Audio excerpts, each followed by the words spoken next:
दर्शकों नमस्कार, मैं हूं आपके साथ मीनल और आप देख रहे हैं MNS न्यूज़ टीवी। आपका स्वागत है प्राइम टाइम में। और अब शुरुआत करते हैं आज की मुख्य सुर्खियों के साथ। राजनाथ सिंह का बयान, CAA सच्चा सेक्युलरिज्म, जम्मू कश्मीर अब असल में धर्मनिरपेक्ष। हिमाचल में तबाही, मंडी, करसोग और थुनाग में NDRF के 31 जवान लापता।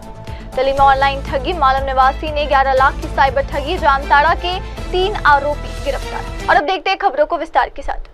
नागरिकता संशोधन कानून और धर्मनिरपेक्षता पर रक्षा मंत्री राजनाथ सिंह का बयान, CAA सच्चे सेक्युलरिज्म का प्रतीक, जम्मू कश्मीर अब असल में धर्मनिरपेक्ष बना है।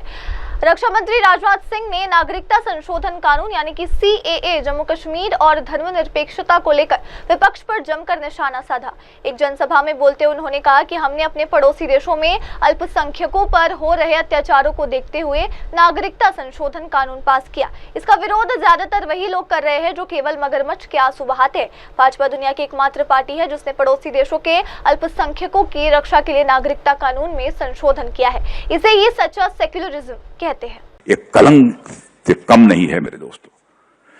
साथियों, पड़ोसी देशों में माइनॉरिटी कम्युनिटी पर ढाए जा रहे जुल्म को देखकर हमारी सरकार ने ये सिटीजनशिप अमेंडमेंट एक्ट पारित किया, जिसका विरोध उन राजनीतिक दलों ने सबसे ज्यादा किया जो दिन रात माइनॉरिटीज के लिए घड़ियाली आंसू बहाते रहते हैं। उन लोगों ने विरोध किया। क्या दुनिया के दूसरे देशों में माइनॉरिटी हमारे पाकिस्तान में है, बांग्लादेश में है, अफगानिस्तान में है? यदि हम वहां रहने वाले अल्पसंख्यक हिंदू हो, सिख हो, ईसाई हो, तो उनके ऊपर कोई जुल्म ढाया जा रहा है, क्या भारत को उनको नागरिकता नहीं देनी चाहिए? यह नागरिकता हमारी सरकार ने दी है। और बहनों भाइयों, पूरे देश को बराबर इन लोगों ने गुमराह करने की कोशिश की है। इन तथाकथित सेकुलर लोगों ने यह कोशिश की है। पूरे विश्व में साथियों, भारतीय जनता पार्टी एक ऐसी अकेली पार्टी है जिसने पड़ोसी देशों में माइनॉरिटीज पर होने वाले जुल्म को खत्म करने के लिए नागरिकता कानून में संशोधन किया। न केवल वकालत की, बल्कि सरकार बनते ही उस पर काम भी प्रारंभ किया और उसके बाद में पारित भी कर दिया। इसे कहते हैं सच्चा सेकुलरिज्म, इसे कहते हैं सच्चा पंथ निरपेक्ष। मैं सेकुलरिज्म के नकली पैरोकारों से मैं पूछना चाहता हूं कि जब साल 1976 में आपातकाल के दौरान संविधान के 42वें संशोधन के माध्यम से सेकुलर शब्द जोड़ा गया, तो क्यों इन शब्दों को जम्मू और कश्मीर के संविधान में नहीं जोड़ा गया? क्या जम्मू एवं कश्मीर को सेकुलर नहीं होना चाहिए था? लेकिन उसमें नहीं जोड़ा गया, जहां पर कश्मीरी पंडितों को मजहब के आधार पर टारगेट किया जा रहा था।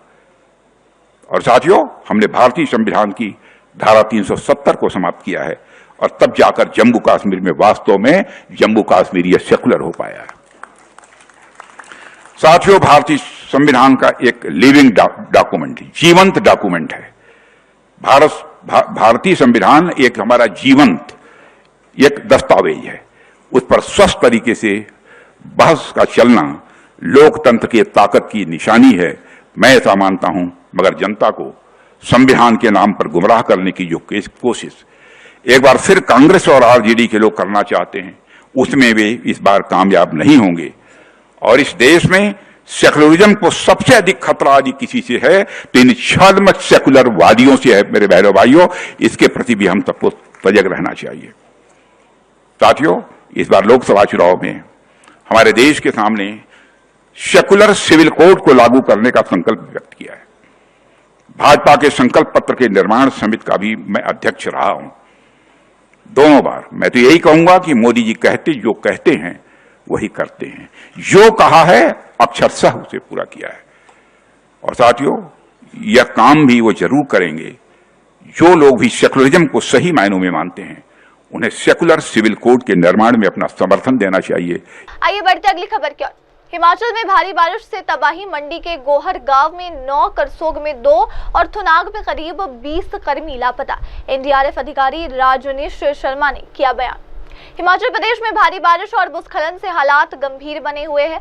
राष्ट्रीय आपदा मोचन बल के दूसरे कमांड अधिकारी राजनीश शर्मा ने जानकारी दी है कि राज्य के कई क्षेत्रों में राहत एवं बचाव कार्य के दौरान एनडीआरएफ के कई जवान लापता हो गए हैं। राजनीश शर्मा ने कहा कि मंडी जिले के गोहर गांव में हमारे 9 जवान लापता है, करसोग में 2 और थुनाग में लगभग 20 कर्मियों से संपर्क नहीं हो पा रहा। घटनास्थल पर हमारी 3 टीमें तैनात है और खोज एवं बचाव कार्य तेजी से जारी है।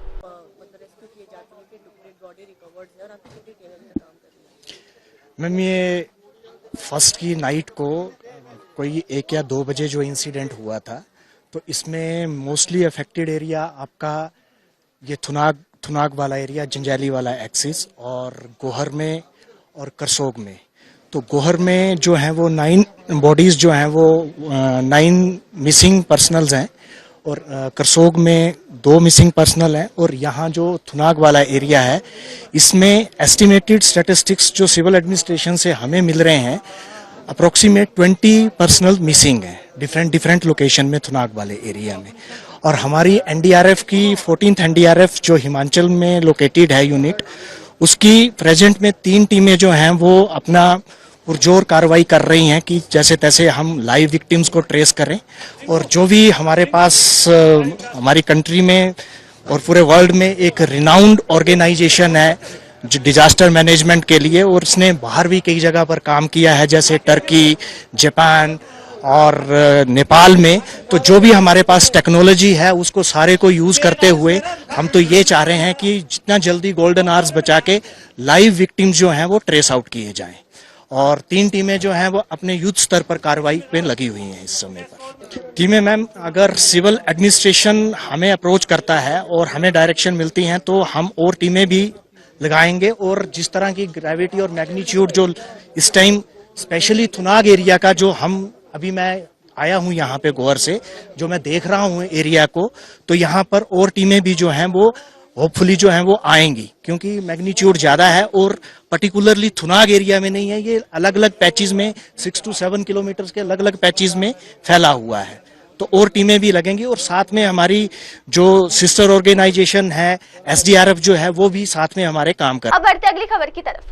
पालम के निवासी से 11 लाख की ऑनलाइन ठगी, जामताड़ा के 3 साइबर ठग गिरफ्तार। फर्जी केवाईसी लिंक और ऐप के जरिए की गई धोखाधड़ी, डीसीपी का बयान। दक्षिण पश्चिम दिल्ली के अतिरिक्त पुलिस उपायुक्त अभिमन्यु पोसवाल ने जानकारी दी है कि 13 अप्रैल 2025 को पालम निवासी ने अपनी क्रेडिट कार्ड डिटेल्स चोरी होने और 11 लाख की धोखाधड़ी की शिकायत दर्ज कराई थी। मामले की जांच में सामने आया कि ये ठगी एक फर्जी केवाईसी लिंक और मलेशियस ऐप के जरिए की गई थी। 13 अप्रैल 2025 को हमारे पास एक इन्फॉर्मेशन रिसीव हुई थी साइबर पीएस के अंदर from a resident of the Palam area कि उनके जो क्रेडिट कार्ड है उसके अंदर से और जो अकाउंट है उसमें से रफली 11 लाख के आसपास का फ्रॉड हुआ है यूजिंग डिफरेंट मीन्स। तो हमारे पास जब इन्फॉर्मेशन रिसीव हुआ तो हमने एक डेडिकेटेड पीएस की टीम बनाई। उसने सारी इन्फॉर्मेशन को कलेक्ट करते हुए ये आइडेंटिफाई किया कि मलिशियस ऐप और एक फेक केवाईसी लिंक दिया गया था जो विक्टिम थे उनको, जिसके थ्रू सारी की सारी इन्फॉर्मेशन, उनके ओटीपीज, उनका सीवीवी, क्रेडिट कार्ड की डिटेल्स, नंबर्स, अदर थिंग्स, वो सारा उन्होंने शेयर कर दिया उस ग्रुप के अंदर। और उनको सबको यूज करते करते उन्होंने सारा जो ये टोटल अमाउंट था मल्टीपल ट्रांजैक्शंस के अंदर, टोटलिंग अमाउंट 10.95 लाख था, उसको सारा विड्रॉ कर लिया और लेटर ऑन उसको सबको कैश में विड्रॉ कर लिया। जो हमारी टीम बनाई उसने मल्टीपल प्लेसेस पे आइडेंटिफाई किया through technical surveillance.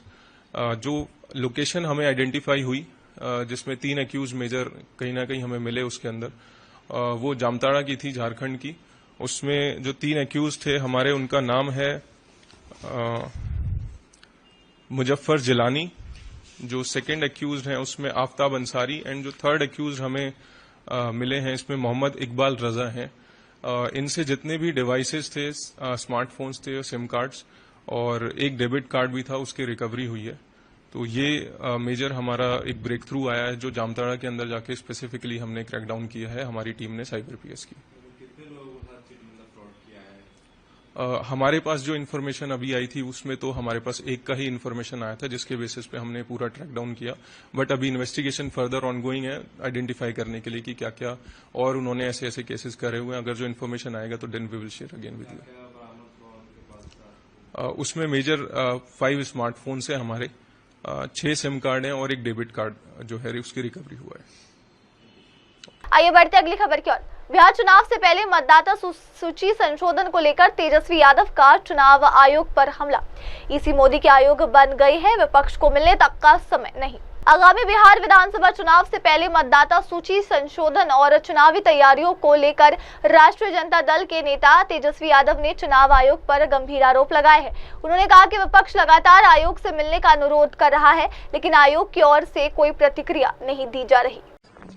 Tejashwi ji क्या कहेंगे जिस तरीके से इलेक्ट्रॉनिक रिवीजन को लेकर आप लोग सवाल उठा रहे हैं, क्या दिक्कतें क्या आ रही है आपको? देखिए, कई 2 बार हमने प्रेस कॉन्फ्रेंस किया है इस मुद्दे को लेकर के, और तब से ही हम लोग इलेक्शन जब से नोटिफिकेशन हुआ है उसके 2 दिन बाद से ही हम लोग लगातार इलेक्शन कमीशन से समय मांग रहे हैं कि हमारा जो गठबंधन है, हमारा एक डेलीगेशन जो है आपसे मिलना चाहता है। दुख की बात है, जिस राज्य में चुनाव है बिहार, वहां की पॉलिटिकल पार्टीज जो है, अगर ऑपोजिशन अगर इलेक्शन कमीशन से मिलना चाहता है, जो शंकाएं हैं क्लैरिटी के लिए, लेकिन इलेक्शन कमीशन जो है मीटिंग का समय नहीं दे रही है। ये अद्भुत है, ऐसा हमने पहले भी नहीं देखा। अब तो लग रहा है कि लोकतंत्र इन लोगों ने एकदम खत्म करने पे तुले हुए, संविधान की धज्जियां उड़ाने पे इलेक्शन कमीशन जो है उतारू हो चुकी है। आप देखिए, लगातार फोन पे बात हुई तो बोला गया कि नहीं फोन पे नहीं, राष्ट्र अध्यक्ष जी को बोलिए कि चिट्ठी लिखेंगे तब हम अलाउ करेंगे। राष्ट्र अध्यक्ष जी ने चिट्ठी लिखा, फिर उसके बाद जो है मेल किया गया, बोलते नहीं मेल करवाइए, मेल भी किया गया। फिर बोला गया नहीं उस आईडी से नहीं, जो उनका पार्टी का आईडी है उससे करवाइए।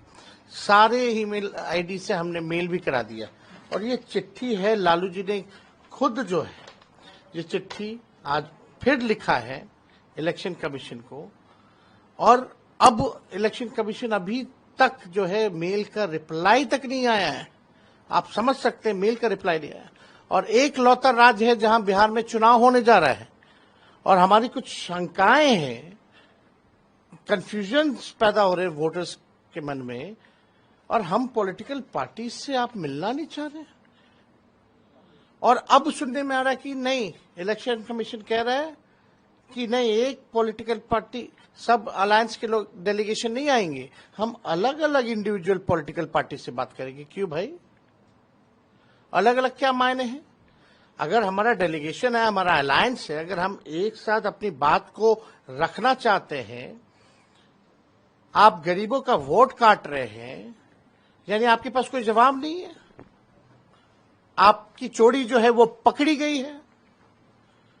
अब इलेक्शन कमीशन लगता है कि मोदी जी का कमीशन हो गया है, बीजेपी का कमीशन हो गया है, और बीजेपी इस मामले में चुप है, नीतीश जी इस मामले में चुप है। ये लोग वोटर लिस्ट से डरे हुए हैं, चुनाव हार रहे हैं, तो इलेक्शन कमीशन जो है इनको पीछे से जो है मदद कर रहा है। और ये जब हार रहे हैं, पहले वोटर लिस्ट से गरीबों का नाम कटवाओ, वोटर लिस्ट से कटेगा तो पेंशन खा जाएंगे मोदी जी और नीतीश जी, उसके बाद राशन खा जाएंगे गरीबों का, कुछ नहीं मिलेगा। छोट वोट का राज मतलब छोट का राज। ये लोकतंत्र संविधान में गरीबों को अधिकार दिया है वोट का, आप उससे भी आप जो है वंचित करना चाहते हैं। इन बाढ़ का मौसम है, अभी लगातार बारिश हो रही है पटना में, वाटर लेवल जो है नदियों का हाई हो गया है, कभी भी बाढ़ आ सकता है, तो अधिकारी बाढ़ बचाव कार्य में लगेंगे या वोटर पर्ची ढूंढेंगे?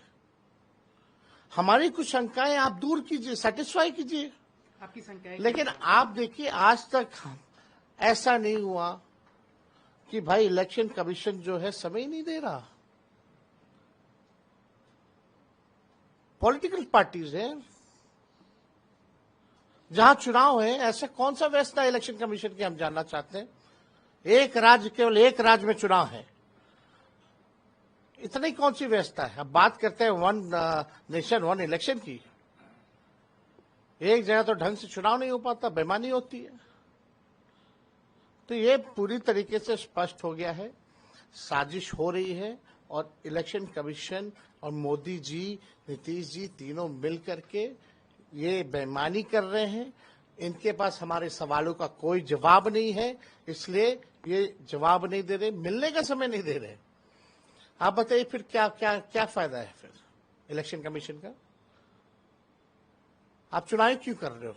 मत करो चुनाव, ऐसे बैठा दो और एक्सटेंशन दे दो।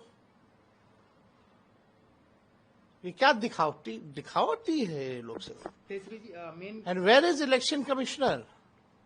वो मिस्टर इंडिया क्यों बने हुए हैं? एक प्रेस कॉन्फ्रेंस का उन्होंने एक प्रेस कॉन्फ्रेंस करके भी जवाब नहीं दिया। मुद्दे पे नहीं बात करते, कथा सुनाते हैं लोग। तो हम लोग तो जो देख रहे हैं कि क्या हो रहा है, अब हमको लगता है कि ये लोग जो है प्रेसिडेंट रूल जो है वो लागू करवाएंगे। देखिए आने वाले समय में ये बड़ा साजिश होने जा रहा है।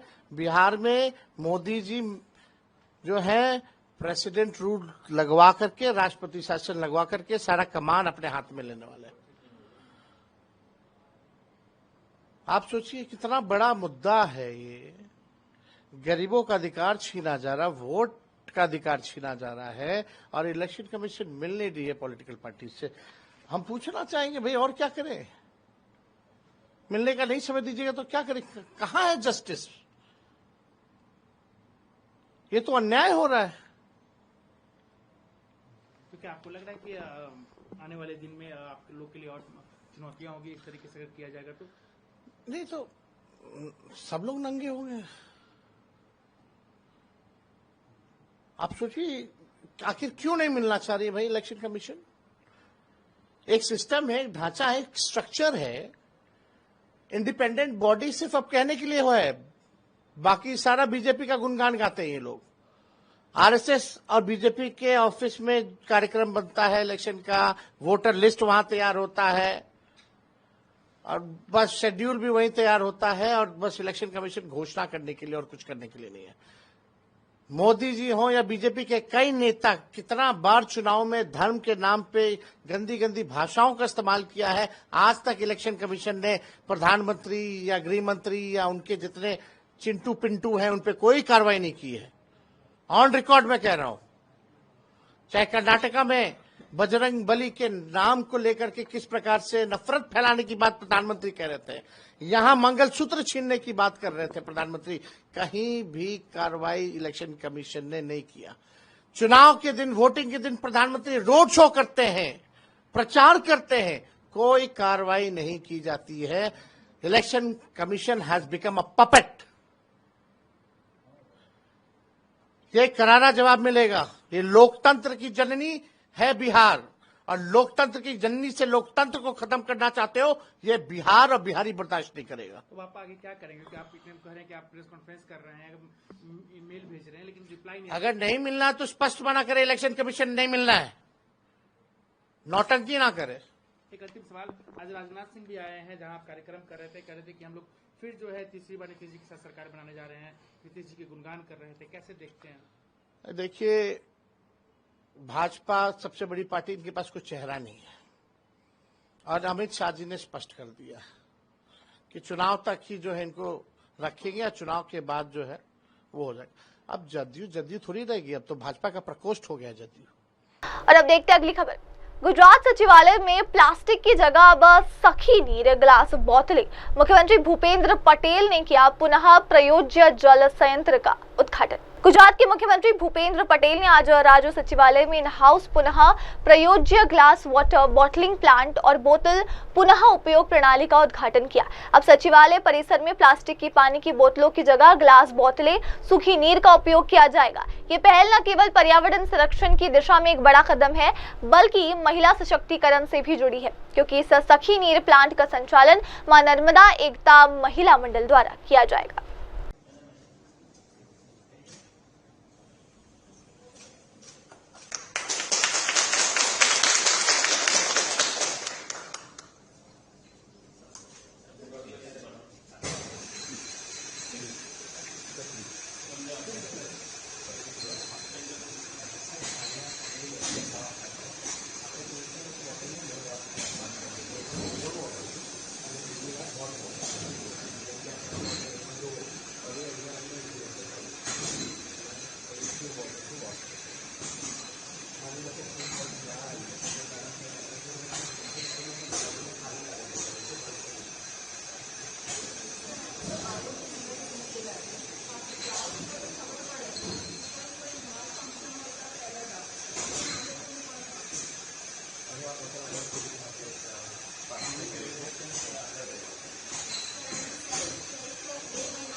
અને પ્લાન્ટ્સનું અમે પ્લાનિંગ કરીએ છીએ કે દરેક જગ્યાની સચિવમંડળને ટ્રેન કરવો અને એ ટ્રેન કરશે બધી લેડીઝ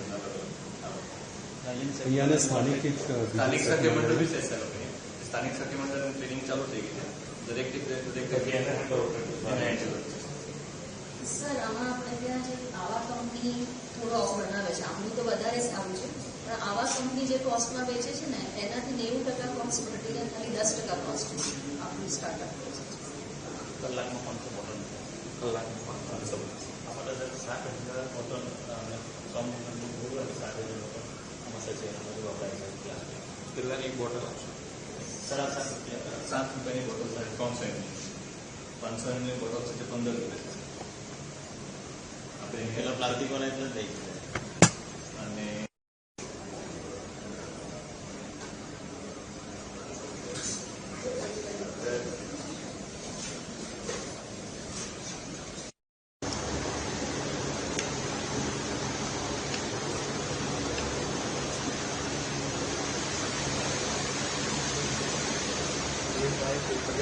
और अब बढ़ते अगली खबर की ओर।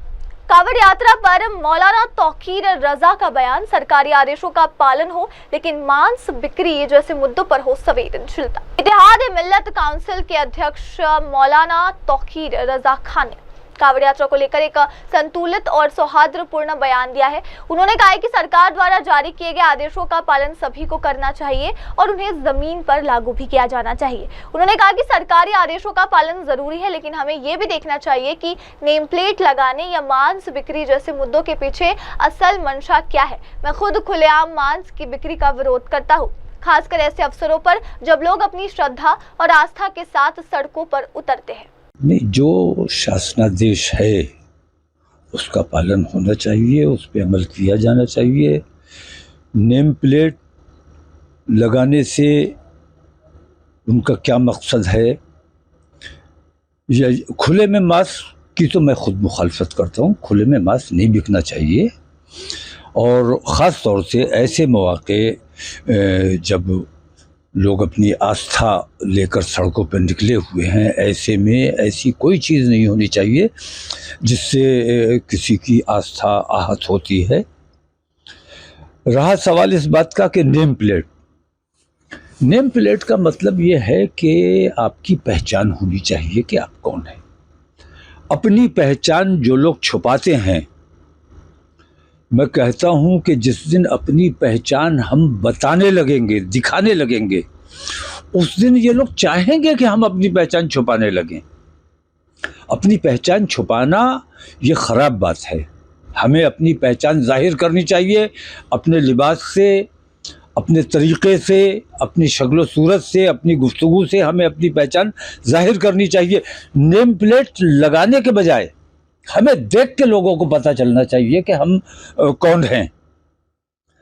तो ये है ना। तो नेम प्लेट क्यों लगाना पड़ रही है? क्योंकि हमने अपनी शनाख्त को छुपाया हुआ है। शनाख्त हमारी जाहिर होनी चाहिए। हम अपने देश से प्यार करने वाले, अपने देशवासियों से प्यार करने वाले सच्चे और अच्छे मुसलमान हैं और हम किसी से नफरत नहीं करते हैं। और जो लोग हमसे नफरत करते हैं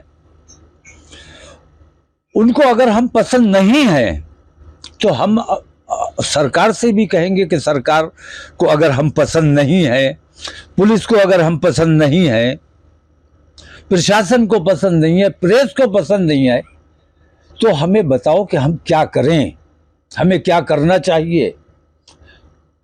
हमें अलहदा कर दो, हमें समंदर में फेंक दो ले जाकर। पैंट आतंकवादी उतारे, पैंट तुम उतारो, तो तुमसे बड़ा आतंकवादी कौन है? अभी जो एक वाकया आपने सुना, तो आतंकवादियों, वो असल में आतंकवादियों ने तुमसे ही सीखा है। तुमसे बड़ा कोई आतंकवादी नहीं है जो लोगों की पैंट उतारने का काम करता है। और जो अपनी पैंट नहीं उतारना चाहते, मैं ये चाहता हूं कि वो लोग अपनी शनाख्त के साथ हिंदुस्तान में जिंदा रहें और पूरी तरह से ये पता चलना चाहिए कि सच्चा और अच्छा पक्का मुसलमान, सच्चा हिंदुस्तानी दिखना चाहिए। और अब देखते हैं अगली खबर। अली खान महमूदाबाद मामले में एसआईटी ने पूछे सवाल, महिला आयोग अध्यक्ष रेणु भाटिया ने दिए जवाब। हरियाणा राज्य महिला आयोग की अध्यक्ष रेणु भाटिया ने जानकारी दी है कि अली खान महमूदाबाद से जुड़े एक मामले में सुप्रीम कोर्ट द्वारा गठित विशेष जांच टीम यानी कि एसआईटी ने उनसे मुलाकात कर रिपोर्ट और प्रश्नावली प्रस्तुत की। रेणु भाटिया ने कहा कि फरीदाबाद स्थित मेरे कार्यालय में सुप्रीम कोर्ट द्वारा गठित एसआईटी की टीम आई। उन्होंने अपनी जांच से जुड़े कई बिंदुओं की रिपोर्ट सौंपी और कुछ सवालों के उत्तर मंगाए। मैंने उनकी रिपोर्ट का अवलोकन किया और अपनी ओर से संबंधित तथ्यों पर आधारित जवाब दिए। फरीदाबाद के मेरे कार्यालय पर सुप्रीम कोर्ट द्वारा जो एसआईटी गठित की गई थी अली खान महमूदाबाद के केस में सोनीपत, उस एसआईटी ने कुछ रिपोर्ट तैयार की, कुछ प्रश्नोत्तरी थी जिसके जवाब मुझसे तलब हुए, मांगे गए और मेरा व्यू मांगा गया। मैंने एसआईटी की कुछ रिपोर्ट के पॉइंट्स देखे जो उन्होंने इन्वेस्टिगेशन की, जो पॉइंट्स उन्होंने निकाले और जो मेरा वर्जन था एक रिपोर्ट बनने के बाद और क्या मेरा व्यू है एज अ चेयरपर्सन। कमीशन ने ये जो सारा सुमोटो लिया, फिर उसके बाद समन किया, फिर उसके बाद अरेस्ट ऑर्डर्स हुए, ये सारे के ऊपर एक ओवरव्यू का डिटेल्ड डिस्कशन था आज, जिस पर हमने प्रयास किया कि हम जो समाज की और बेटियों की, राष्ट्र की बेहतरी के लिए जो किया जा सकता है, जो होना चाहिए एक महिला के सम्मान में, विशेष तौर पर ये केस विमेन इन यूनिफॉर्म के ऊपर पॉइंट होता था, तब उसको ध्यान में रखते हुए हमने सारे पॉइंट्स को क्लियर किया है। काफी अच्छी रिपोर्ट बनी है। कुछ पॉइंट्स अभी और भी डिस्कशन के मैटर हैं। 16 तारीख की डेट है सुप्रीम कोर्ट की। उससे पूर्व जब भी मुझे लगेगा कि मुझे कोई अपनी बात और रखनी है या उनको लगेगा कि कोई और प्रश्न रहता है उनकी फाइनल रिपोर्टिंग के पहले, हम दोबारा भी चर्चा कर सकते हैं और हमें करनी चाहिए, क्योंकि ये बहुत इम्पोर्टेंट मुद्दा है। आइए देखते हैं अगली खबर। गजेंद्र सिंह की पेंशन की चोरी का मामला, 3 चोरों की पहचान, सीसीटीवी फुटेज से सुराग मिला। एसपी सिटी रविशंकर प्रसाद ने जानकारी दी है कि पेंशनधारी गजेंद्र सिंह के साथ हुई चोरी की घटना में पुलिस को अहम सुराग मिले हैं। उन्होंने बताया कि गजेंद्र सिंह ने हाल ही में अपनी पेंशन की राशि निकाली थी और उसे अपनी बाइक के स्टोरेज बॉक्स में रखा था। इसी दौरान 3 चोरों ने रकम चुरा ली। एसपी रविशंकर प्रसाद ने कहा कि घटना के बाद सीसीटीवी फुटेज की गहनता से जांच की गई। जांच के दौरान 3 संदिग्धों की पहचान हुई है। बाबू और अतिश जो मध्य प्रदेश के राजगढ़ जिले के निवासी है और बॉबी जो सोपगढ़ का रहने वाला है। थाना क्षेत्र में मथुरा नगर एसबीआई ब्रांच के पास एक घटना हुई थी, जिसमें ये गजेंद्र सिंह है, थाना दक्षिण क्षेत्र के रहने वाले हैं। ये अपना पेंशन का पैसा निकालकर अपनी बाइक की डिक्की में रखे थे और 3 चोरों बदमाशों ने इनका पैसा चोरी करके फरार हो गए थे। इसमें सीसीटीवी कैमरे चेक किए गए, जांच पड़ताल की गई। उन 3 व्यक्तियों का नाम इसमें प्रकाश में आया। बाबू, आतिश, ये राजगढ़ जिला एमपी मध्य प्रदेश के रहने वाले हैं। तीसरा बाबी, ये अशोकगढ़ और मध्य प्रदेश का रहने वाला है। इन तीनों की उत्तर पुलिस तलाश कर रही थी, खोजबीन कर रही थी, इनकी आदेश हो रही थी। आज सूचना ये मिली कि इसमें से 2 अपराधी बाबू और आतिश एक क्षेत्र में ही यही 10 थाना क्षेत्र में ही पुलिस छुपाए घूम रहे हैं और किसी अन्य चोरी और लूट की घटना को अंजाम देने की फिराक में है। इस सूचना पे यहाँ चौधरी अंडरपास पे उत्तर पुलिस द्वारा चेकिंग की जा रही थी और तभी सामने से ये बाइक पे बाबू और आतिश आते हुए दिखाई दिए। पुलिस ने इनको रोकने का प्रयास किया। पुलिस को देखते ही ये अपनी बाइक मोड़कर भागने लगे और हड़बड़ाहट में गिर गए। पुलिस से गिरता देख इन लोगों ने पुलिस के ऊपर फायरिंग कर दी, जिसमें आत्मरक्षा में पुलिस ने भी इनके ऊपर फायरिंग की है, जिससे इन दोनों के पैरों में गोली लगी है। तत्काल इनको इलाज हेतु ट्रामा सेंटर में पुलिस अवरक्षा में भेजा गया है, जहाँ पुलिस अवरक्षा में इनका इलाज चल रहा है। इनके पास से जो बरामदगी हुई है, जो चोरी के 42,150 रुपये वो बरामद हुए हैं। जो बाइक इन्होंने घटना में प्रयोग की थी, जो बिना नंबर की है, वो बाइक बरामद हुई है। इसके अलावा 2 अवैध तमंचा 315 बोल, 2 खोखा और 3 जिंदा कारतूस बरामद हुआ है। ये तीनों अंतर्राज्यीय सासी गैंग के सक्रिय सदस्य हैं। ये लगातार क्षेत्र में शादी ब्याह और अन्य बैंक के आसपास यहाँ चोरी और लूट की घटनाओं को अंजाम देते हैं। इनके विरुद्ध 1 दर्जन से अधिक अभियोग विभिन्न थानाओं में पंजीकृत हैं। फिलहाल इन दोनों का हम लोग पुलिस अवरक्षा में इलाज करा रहे हैं, बाबू और आतिश का। इसका एक साथी अभी भी फरार है, जिसको जल्द ही हम लोग गिरफ्तार कर लेंगे। 2 टीमों का गठन इसे गिरफ्तारी के लिए किया गया है। आइए देखते हैं अगली खबर। ना कोई पंखा ना कोई रोशनी, मोदी जी एक छोटे से दिए के नीचे लिख रहे थे। उद्योगपति ML मित्तल की यादें। स्टील इंडस्ट्री के प्रसिद्ध उद्योगपति ML मित्तल ने प्रधानमंत्री नरेंद्र मोदी से जुड़ा एक बेहद भावुक और विनम्रता से भरा संस्मरण साझा किया। जब मोदी जी भाजपा के महासचिव हुआ करते थे, मित्तल ने कहा, वहां गए और गेट पर एक व्यक्ति खड़ा था। मैंने पूछा, क्या नरेंद्र मोदी आ रहते हैं? उसने जवाब दिया, हाँ, वे पीछे नौकरों के क्वार्टर में रहते हैं।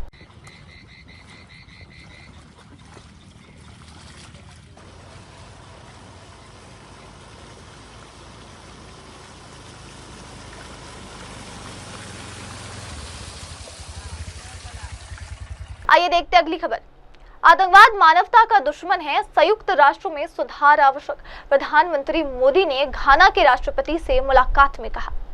प्रधानमंत्री नरेंद्र मोदी ने घाना के राष्ट्रपति के साथ मुलाकात के दौरान साझा विकास दृष्टिकोण, आर्थिक सहयोग और वैश्विक शासन में समावेशिता जैसे महत्वपूर्ण मुद्दों पर विचार साझा किए। प्रधानमंत्री ने कहा कि भारत और घाना आतंकवाद के खिलाफ एक समान दृष्टिकोण रखते हैं और इस चुनौती से निपटने के लिए परस्पर सहयोग को और मजबूत करने पर सहमत हुए हैं। प्रधानमंत्री मोदी ने कहा कि हमने विकास, आर्थिक, क्षेत्रीय सहयोग और समावेशी वैश्विक शासन जैसे विषयों पर साझा दृष्टिकोण पर चर्चा की। राष्ट्रपति महामहिम दूसरी बार राष्ट्रपति चुने गए। उनकी शानदार जीत के लिए मैं एक बार फिर उनको बधाई देता हूं। यह घाना के लोगों का उनके नेतृत्व और विजन के प्रति गहरे विश्वास का प्रतीक है। फ्रेंड्स, भारत घाना मित्रता के केंद्र में हमारे साझे मूल्य, संघर्ष और समावेशी भविष्य को लेकर साझे सपने हैं। हमारे देशों के फ्रीडम स्ट्रगल ने बहुत से अन्य देशों को प्रेरित किया। आज भी पश्चिम अफ्रीका में घाना एक जीवंत लोकतंत्र के रूप में अन्य देशों के लिए बीकन ऑफ होप है। आज राष्ट्रपति जी और मैंने हमारी द्विपक्षीय साझेदारी को कॉम्प्रिहेंसिव पार्टनरशिप का रूप देने का निर्णय लिया है। घाना के राष्ट्र निर्माण की इस यात्रा में भारत केवल एक सहयोगी नहीं बल्कि एक सहयात्री है। यह भव्य जुबली हाउस, विदेश सेवा संस्थान, Komenda sugar factory, India Ghana coffee and non ICT centre और तेमा पगदन रेलवे लाइन ये सिर्फ ईंट पत्थर नहीं है, ये हमारी साझेदारी के प्रतीक है। क्रिटिकल मिनरल्स के एक्सप्लोरेशन और माइनिंग में भारतीय कंपनियां सहयोग देगी। इंटरनेशनल सोलर अलायंस और coalition for disaster management, disaster infrastructure, disaster resilient infrastructure जैसे मंचों पर भारत और घाना पहले से सहयोग कर रहे हैं। घाना के रिन्यूएबल एनर्जी, विशेषकर क्लीन कुकिंग गैस को बढ़ाने के लिए उसके प्रयासों में सहयोग के लिए हमने उन्हें ग्लोबल बायोफ्यूल अलायंस जुड़ने के लिए आमंत्रित किया। फ्रेंड्स, हम दोनों ग्लोबल साउथ के सदस्य हैं और उसकी प्राथमिकताओं के लिए पूरी तरह प्रतिबद्ध है। Voice of global south summit में उनकी सकारात्मक भागीदारी के लिए हम घाना का धन्यवाद करते हैं। भारत के लिए यह गर्व की बात है कि हमारी G20 अध्यक्षता में अफ्रीकन यूनियन को G20 की स्थायी सदस्यता मिली। हमने सहल रीजन सहित अन्य क्षेत्रीय और अंतर्राष्ट्रीय विषयों पर भी विचार विमर्श किया। हम एक मत है कि आतंकवाद मानवता का दुश्मन है। आतंकवाद के खिलाफ हमारी लड़ाई में सहयोग के लिए हम घाना का आभार प्रकट करते हैं। इस संदर्भ में हमने काउंटर टेररिज्म में आपसी सहयोग को और मजबूत करने का निर्णय किया है। यूएन रिफॉर्म्स को लेकर हमारा दृष्टिकोण एक जैसा है। पश्चिम एशिया और यूरोप में चल रहे कॉन्फ्लिक्ट को लेकर हम दोनों ने गहरी चिंता व्यक्त की है। हमारा मानना है कि युद्ध का युग नहीं है। डायलॉग और डिप्लोमेसी से ही समस्या का समाधान होना चाहिए। फ्रेंड्स, घाना में भारतीय समुदाय हमारे पीपल टू पीपल संबंधों की विशेष कड़ी है। लंबे समय से भारतीय शिक्षक, डॉक्टर और इंजीनियर घाना में सेवाएं दे रहे हैं। यहां की आर्थिक और सामाजिक प्रगति में भी भारतीय समुदाय सकारात्मक योगदान दे रहा है। भारतीय समुदाय के साथ कल अपनी मुलाकात के लिए मैं बहुत ही उत्साहित हूं। राष्ट्रपति जी, आप भारत के घनिष्ठ मित्र हैं। आप भारत से भी भली भांति परिचित हैं। मैं आपको भारत यात्रा का निमंत्रण देता हूं। मुझे विश्वास है कि आप हमें भारत में अपना स्वागत करने का अवसर प्रदान करेंगे। एक बार फिर मैं आपका, घाना सरकार और घाना के सभी लोगों का उनके आतिथ्य सत्कार के लिए हार्दिक आभार व्यक्त करता हूं। बहुत बहुत धन्यवाद। मेरे लिए यह अत्यंत गर्व की बात है कि मुझे यह अवसर मिला है। अय्या मे अनेजे से मेवोहा, घाना में जिस आत्मीयता, गर्मजोशी और सम्मान से हमारा स्वागत हुआ है, उसके लिए मैं हार्दिक आभारी हूं। राष्ट्रपति जी स्वयं एयरपोर्ट आए, यह मेरे लिए बहुत बड़े सम्मान की बात है। दिसंबर 2024 के आम चुनावों में राष्ट्रपति महामहिम दूसरी बार राष्ट्रपति चुने गए। उनकी शानदार जीत के लिए मैं एक बार फिर उनको बधाई देता हूं। यह घाना के लोगों का। आइए बढ़ते अगली खबर की ओर। राजस्थान के कलमनानंद 22 वर्षों से कर रहे अमरनाथ यात्रा। बोले बाबा से कुछ नहीं मांगता, सिर्फ सबके भले की प्रार्थना करता हूँ। राजस्थान के संत कलमनानंद पिछले 22 वर्षों से लगातार अमरनाथ यात्रा कर रहे हैं और उनकी अटूट आस्था और समर्पण आज भी जस की तस बनी हुई है। 2001 से अब तक उन्होंने हर साल पवित्र गुफा की कठिन यात्रा पूरी की। कलमनानंद कहते हैं कि मैं 2001 से यहाँ आ रहा हूँ, ये सब भगवान शिव की कृपा है कि मैं हर साल ये यात्रा कर पाता हूँ। बाबा अपने भक्तों पर सदा कृपा बरसाते हैं। यात्रा के दौरान मुझे कोई परेशानी नहीं होती। प्रशासन की ओर से पर्याप्त व्यवस्थाएं हैं और स्थानीय लोग भी पूरा सहयोग करते हैं, जिससे यात्रा आसान हो जाती है। राजस्थान तो ये बताइए कि आप कितने टाइम से अमरनाथ यात्रा के ला रहे हैं? 2001 से आ रहा हूँ। 2001 से आ रहे हैं। तो क्या ऐसी चीजें जो आपको बार बार खींच के लाती है? बाबा भोलेनाथ रहता है, वो उसकी कृपा है, मेहर है उसकी, तो हर साल बुलाता है हमको।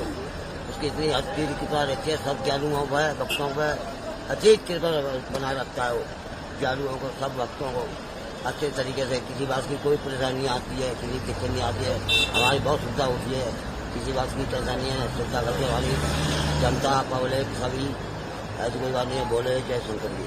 तो इतने साल से आप आ रहे हैं, कैसा अनुभव है आपका? बढ़िया है, एकदम फर्स्ट क्लास होगा। तो आप तैयार है यात्रा के लिए? बिल्कुल साहब। पैदल जाएंगे? पैदल, हर हर महादेव। कितना टाइम लगता है पहुंचने में? लग जाते 3 दिन लगेंगे। 3 दिन लग जाएंगे। तो कर पाएंगे आप? बिल्कुल। जोश कितना है? बम बम बोले, हर हर महादेव। तो वहाँ क्या दुआ करेंगे जब बोले? वहाँ से यही मांगते हैं, गरीबों को सही सलामत रखो। अपने लिए कुछ नहीं मांगते हैं, दूसरों के लिए मांगते हैं, जो भी कुछ चाहिए। एक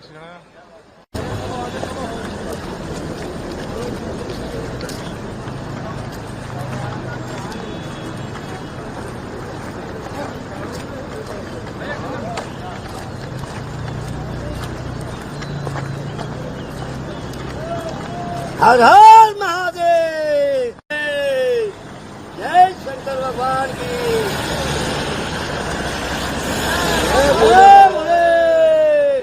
जय शंकर भगवान की, जय भोले, हर हर महादेव।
जय भोले,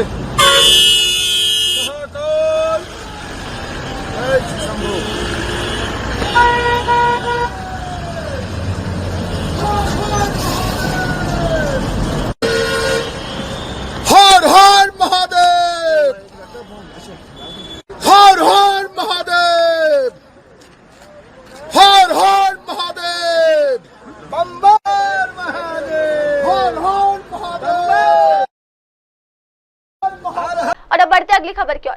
पूर्व मंत्री और डीएमके नेता वी सेंथिल बालाजी ने करूर में डीएमके सदस्यता अभियान की शुरुआत। द्रविड़ मुनेत्र कन्नडम के वरिष्ठ नेता और पूर्व मंत्री वी सेंथिल बालाजी ने करूर में पार्टी के सदस्यता अभियान की औपचारिक शुरुआत की। इस अवसर पर पार्टी कार्यकर्ता और स्थानीय जनता में उत्साह देखने को मिला।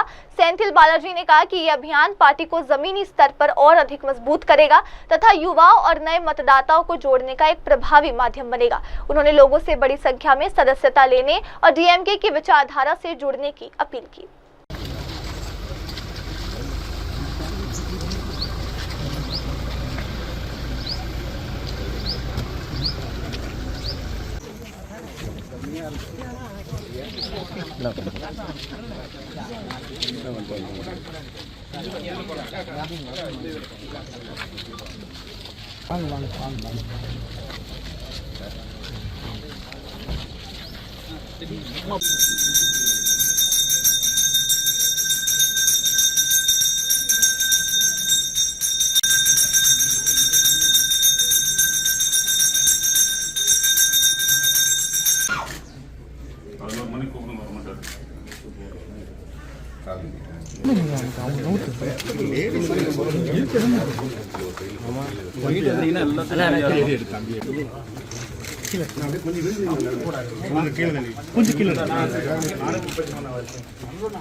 மாணவருக்கான கல்வி நிதி மாநில வளர்ச்சிக்கான வழங்கப்பட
கூட சொல்லுப்பா அக்கா நீங்க அந்த அக்கா முன்னாடி வர சொல்லு தம்பி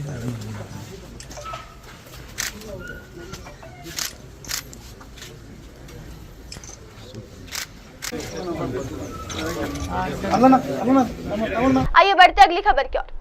बिहार विधानसभा चुनाव से पहले मतदाता पुनरीक्षण पर बोले सीपीआई-एम सांसद डॉक्टर जॉन। 3 हफ्तों में 4 करोड़ मतदाताओं की जांच कैसे संभव? बिहार विधानसभा चुनाव से पहले विशेष गहन पुनरीक्षण यानी कि स्पेशल इंटेंसिव रिवीजन अभियान को लेकर सीपीआई के सांसद डॉक्टर जॉन ब्रिटास ने गंभीर सवाल उठाए हैं। उन्होंने चुनाव आयोग की प्रक्रिया पर संदेह जताते हुए इसे टालने की मांग की है। डॉक्टर ब्रिटास ने कहा कि इस प्रक्रिया को स्पेशल इंटेंसिव रिवीजन कहा जा रहा है, लेकिन हम अब तक यही खोज कर रहे हैं कि इसका असली बॉस कौन है। इस लोकतांत्रिक प्रक्रिया की मूल नींव मतदाता है और हमेशा देश में बहुदलीय प्रणाली है, इसलिए राजनीतिक दल भी चुनाव के हिस्सेदार होते हैं। Special intensive revision, It's called SIR, Yeah. Special Intensive Revision. But we are at a loss to understand who is the real SIR of this SIR. Who should be the ये SIR का boss कौन है, ये हम ढूंढ रहे हैं अभी. The basic pillar of this democratic process is voters, and we have a multi-party system which is a premise for the parliamentary democracy. ये सारा political parties जोड़ के इलेक्शन कमीशन को मिला है, हमने रिप्रेजेंटेशन सबमिट किया है, हमारा बात तो वहाँ रखा है, तो ना 2.5 घंटे का डिस्कशन था, without even thinking, without even analyzing, contemplating what are our concerns. The Chief Election Commissioner, I have huge respect for him. Such a finest officer he was when he was in Kerala cadre. That also I can tell you. He dismissed all our concerns. Political parties are the stakeholders of an election. More than 4 crore voters of Bihar will have to pass through this so-called enumeration in less than 3 weeks. You have to train the people, you have to educate the people. ये enumeration form fill करना है, photo छिपाना है, इसके बाद ये तो document proof पर सबमिट करना है, अपलोड करना है. Can you ever imagine in a state like Bihar, all these things can be done in 3 weeks' time, 2 weeks' time? I even told the Chief Election Commissioner, you know Kerala. Kerala is much different from Bihar. Even in Kerala, it is not possible. If somebody asks me to produce a document proof, my birth certificate, matriculation, इसके लिए मैं ढूंढेगा. And think about those poor people in Bihar who may not be having a pakka house there. I mean, floods are there, who would have migrated, who would have gone for a job. And his father's or mother's documentary proof also he has to collect. So we told them, look, we are not against this. If anybody is a fake voter, that has to be deleted. But this can't be done in this small period. And we have apprehensions, what are their intent. So we told them just to postpone it. ये भी माना नहीं. So we feel that we are entitled to take remedies which are available to us. We went to the Election Commission, submitted all our concerns, and we thought, oh, आपस में भी discuss किया नहीं है. वो ऐसे बोला है. You just cooperate with the process. No, you are talking about the remedies. What is the remedy? I am trying to discuss with my leaders also. This affects the basic structure of the constitution. Democracy, parliamentary democracy is the basic structure of this constitution. If anything is done to dent that, that will have far-reaching consequences, and it affects the basic structure of the constitution. And there have been many Supreme Court rulings on similar topics. So I feel that the political leaders, the leadership should think, contemplate to move the court. I feel so. और अब अगली खबर, हिमाचल में प्राकृतिक आपदा ने 25 साल पीछे धकेला, नेता प्रतिपक्ष जयराम ठाकुर का बयान। हिमाचल प्रदेश में भारी बारिश और भूस्खलन से उत्पन्न आपदा की भयावहता को लेकर विधानसभा में नेता प्रतिपक्ष जयराम ठाकुर ने कहा है कि सेराज क्षेत्र में जो नुकसान हुआ है उसने हमें करीब 25 साल पीछे धकेल दिया। जयराम ठाकुर ने बताया कि नाचन विधानसभा क्षेत्र में भी हालात बेहद गंभीर है। एक गांव में भीषण तबाही देखने को मिली है, जहां 9 लोग लापता है और अब तक 2 शव बरामद किए जा चुके हैं।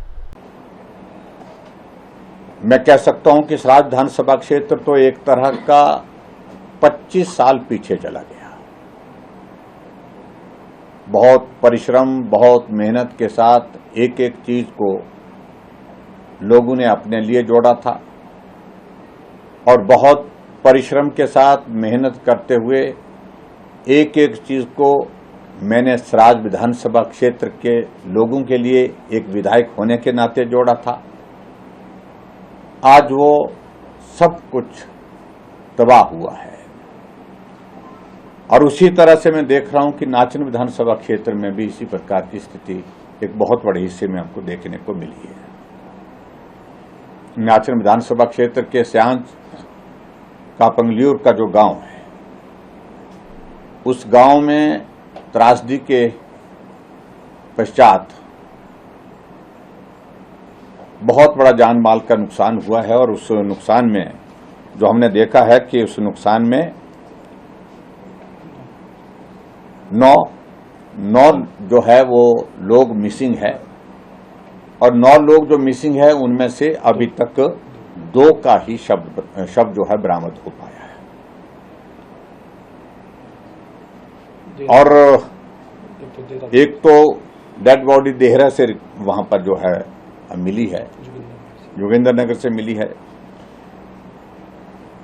और इसी तरह से मेरे सराज विधानसभा क्षेत्र के अंतर्गत जो हमारा इलाका जो बहुत ज्यादा बड़े स्तर पर जो प्रभावित हुआ है, उसमें हमारा जिंजहली का इलाका, जरोल का इलाका, चिवनी का इलाका, लंबा थाज का इलाका, थुनाग का इलाका, बक्सियाड़ का इलाका, प्रवाड़ा, बाड़ा और इसके साथ साथ में थाची का इलाका, कुकड़ा का इलाका, यानी कि पूरा मेरे सराज विधानसभा क्षेत्र का तो सारा का सारा इलाका और विशेष तौर से बड़ा अगर जिंदगी का नुकसान हुआ है तो वो सबसे ज्यादा अगर हुआ है तो पखरैर पंचायत थुनाग के साथ लगती है, डेजी जगह, जहां से अभी भी 11 लोग मिसिंग हैं, गायब हैं, यानी कि नहीं मिल पाए हैं अभी तक। सराज विधानसभा क्षेत्र के अंतर्गत ही अभी तक जो मिसिंग का जो आंकड़ा है वो लगभग 30 का है, और उसमें से जो शव अभी तक बरामद हुए हैं, क्योंकि अभी सबसे बड़ी बात है कि कम्युनिकेशन का कोई जरिया नहीं बचा है, वहां पर नेटवर्क मोबाइल का बंद पड़ा हुआ है और सड़कें पूरी तरह से नष्ट हो गई है, कोई माध्यम नहीं रह गया आने जाने का। पिछले 3 दिन से लगातार इस बारिश के कारण बिजली, पानी पूरी तरह से ठप है,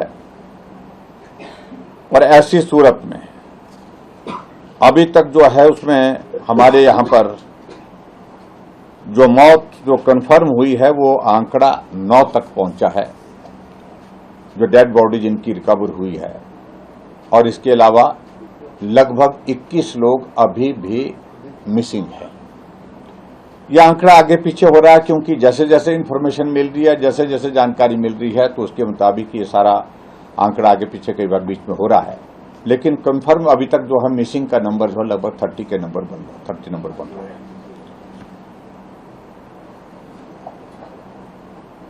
मैं इस बात को लेकर के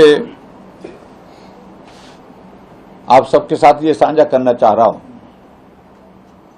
कि जो क्षति हुई है वो अपूर्णीय है। लोगों के सेब के बगीचे फल के साथ जो है 2-2 किलोमीटर दूर चले गए अपनी जगह से। 400-400, 500 प्लांट्स बह करके जो है वो निकल गए। अभी मोटा आकलन के बाद, मोटे आकलन के बाद लगभग सराज विधानसभा क्षेत्र के अंतर्गत ही 500 से ज्यादा मकान क्षतिग्रस्त हुए हैं, और यह आंकड़ा इसी प्रकार से बहुत ज्यादा बढ़ जाएगा अगर हम नाचन विधानसभा क्षेत्र का भी जोड़ेंगे, वहां का आंकड़ा भी बहुत ज्यादा है। और इसके साथ साथ में जो धर्मपुर का इलाका है वहां पर भी लगभग जानकारी जो मिली है लगभग 30 कर मकान जो है वहां पर भी क्षतिग्रस्त हुए हैं।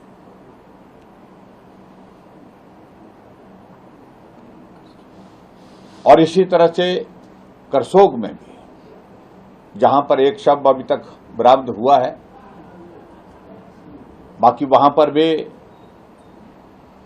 जो जानकारी मिली है 9 लोगों के बारे में मिसिंग होने की खबर थी, बाद में कोई 7 या 9 ऐसा करके वो आंकड़ा स्पष्ट नहीं हो पाया अभी तक, थोड़ा इस प्रकार का है।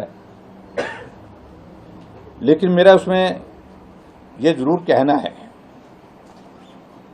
कि जो नुकसान हुआ है ये क्षति अपूर्णीय क्षति है। मैं सभी परिवारजनों के प्रति अपनी संवेदना व्यक्त करता हूं जिन परिवारों ने अपने परिवार के सदस्य खोए हैं, और उसके साथ साथ में मैंने मुख्यमंत्री सुखविंदर सिंह सुक्खू जी से निवेदन किया इस बात के लिए कि जो रेस्क्यू ऑपरेशन है उसकी गति और तेज की जाए।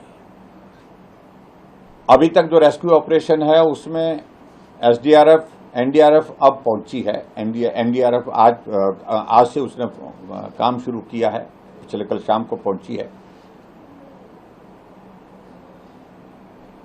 और इसके साथ साथ में deputy commissioner Mandi, SP Mandi के साथ भी मेरी मीटिंग हुई, chief engineer PW, chief engineer IPH, chief engineer electricity board और ईएनसी पीडब्ल्यू, इनके साथ सबके साथ हमारी मीटिंग हुई। मौसम को ध्यान रखते हुए हमने कहा है कि जहां जहां चॉपर के माध्यम से मदद पहुंचाई जा सकती है वहां पर वो प्रयत्न किया जाए। हमने केंद्र सरकार के समक्ष अपनी बात कही है और गृह मंत्रालय के मैं धन्यवाद भी करना चाहूंगा कि तुरंत उन्होंने इतना ही कहा कि हिमाचल प्रदेश गवर्नमेंट की ओर से कहें कि हमें सूचित कर दें, हम तुरंत जो है हेलीकॉप्टर लोगों के रेस्क्यू के लिए भेजने का प्रयास करेंगे और उन्हें भेज भी दिए और रेस्क्यू ऑपरेशन में वो हेलीकॉप्टर का इस्तेमाल और उसके साथ साथ राशन को पहुंचाने के लिए उस हेलीकॉप्टर का इस्तेमाल। और अब बढ़ते अगली खबर की तरफ। मध्य प्रदेश के होनहार छात्रों को मिलेगा मुफ्त लैपटॉप, सीएम मोहन का दावा। मध्य प्रदेश के मुख्यमंत्री डॉक्टर मोहन यादव ने राज्य के मेधावी छात्रों के लिए बड़ी घोषणा करते हुए बताया कि 12वीं कक्षा में 74% से अधिक अंक लाने वाले 94,223 छात्रों को सरकार द्वारा लगभग 25,000 मूल्य के लैपटॉप प्रदान किए जाएंगे। इस योजना पर कुल 235 करोड़ रुपए खर्च किए जाएंगे। मुख्यमंत्री ने कहा कि योजना हमारे प्रतिभाशाली छात्रों के प्रति सरकार की प्रतिबद्धता को दर्शाती है। हम अपने युवा विद्यार्थियों को बधाई देते हैं और आश्वस्त करते हैं कि सरकार उनके साथ खड़ी है। एक अलग प्रकार का समय लेके आ रही है। हमारे 12वीं पास 75% से ज़्यादा अंक लाने वाले सभी विद्यार्थियों के लिए, खासकर 94,234 विद्यार्थियों को लैपटॉप मध्य प्रदेश सरकार की ओर से दिया जाना है। ये लैपटॉप 25 हज़ार की राशि के लगभग रहने वाले हैं जो सरकार के द्वारा दिए जाएंगे। राशि डाल करके भी सरकार उनको, अपने बच्चों को उनकी पसंद से अगर थोड़ा उनके चॉइस से लेना हो तो ये छूट भी हम दे रहे हैं। कुल 235 करोड़ 58 लाख के अमाउंट हमारे इस पूरी योजना में लगने वाला है। लेकिन पैसे का सवाल नहीं, प्रतिभावान बच्चों के साथ सरकार खड़ी है, ये हमारा मनोभाव दिखाई देता है। युवाओं के लिए आगे बढ़ने की संभावना माननीय यशस्वी प्रधानमंत्री श्रीमान नरेंद्र मोदी जी के विकसित भारत के विकसित समय के लिए नई पौध तैयार करना, ये हम सबका संकल्प है। आइए हम सब अपने युवा विद्यार्थियों को बधाई भी देते हैं और सरकार उनके साथ खड़ी है। आगे 12th के बाद भी डॉक्टर, वकील, इंजीनियर, उद्यमी, अच्छे किसान, जिस भी क्षेत्र में आगे बढ़ना चाहे, सब क्षेत्र में सरकार सभी प्रकार के दरवाजे खोल करके युवाओं के साथ मध्य प्रदेश को भी आगे बढ़ाने का संकल्पित है। मैं आप सबका एक तरह से इस नई सौगात की बधाई भी देता हूं और बहुत जल्दी और इसी प्रकार की नई सौगातें मिलती रहेगी मेरी अपनी ओर से सब। और अभी के लिए इतना ही, लेंगे एक छोटा सा ब्रेक के बाद लौटेंगे और देखेंगे देश दुनिया की तमाम बड़ी खबरें। तब तक के लिए आप जुड़े रहे मेरी सहयोगी श्रद्धा के साथ और देखते रहिए MNS न्यूज टीवी। नमस्कार, मैं हूं Abhishek Bachchan. Keep watching MNS news. आप देख रहे हैं MNS न्यूज, सच जरूरी।